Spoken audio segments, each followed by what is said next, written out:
Assalamualaikum warahmatullahi wabarakatuh. Sampurasun. Tepang deui sareng simkuring Sari Putri dina program Warta Basa Sunda. Pamirsa, aya warta naon dina dinten ayeuna teh?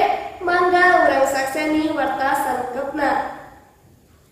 Organisasi nu aya patula pakalina jeung artikan pailmuan Katut Kabudayaan Perserikatan Bangsa-Bangsa atawa leuwih dipikawanoh UNESCO. Geus nentukeun yen tanggal 21 Februari teh mangrupa Poe Basa Indung Sadunya atawa International Mother Language Day.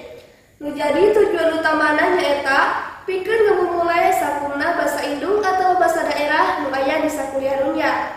Eta hal teh paes jeung peraturan daerah Provinsi Jawa Barat nomor 14 tahun 2014 nu mangrupa parobahan tina peraturan daerah Provinsi Jawa Barat nomor 5 tahun 2003 ngeunaan biara basa, sastra jeung aksara Sunda.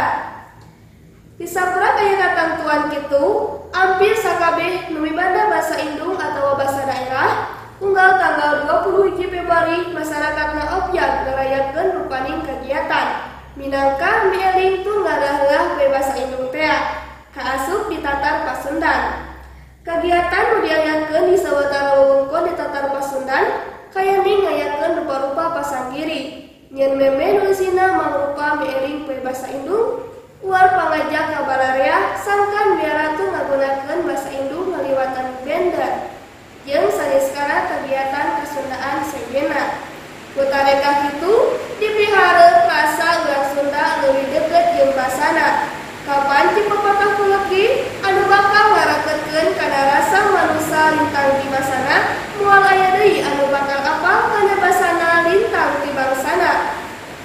Munggaran diperingna Poe Basa Indung nyaeta tanggal 21 Februari tahun 2000 tur saban taun ditalutik kana kalumangsungan hirup uripna basa katut budaya salam dunya. Tina hasil panaluktikan salah sahiji lembaga nu mibanda keahlian pikeun naluktik kalumangsungan basa salam dunya. Summer Institute of Linguistics katangen leuwih ti 6.000 basa salam dunya masih keneh digunakeun dina campur gaul sapopoe. Adapun basa Sunda dina hasil eta panaluktikan ditetelakeun digunakeun keneh ku 27 juta panyatur. Tetela rea keneh nu ngagunakeun basa Sunda. Mugia bae basa katut budaya Sunda di alam kasajagatan tetep lanjut.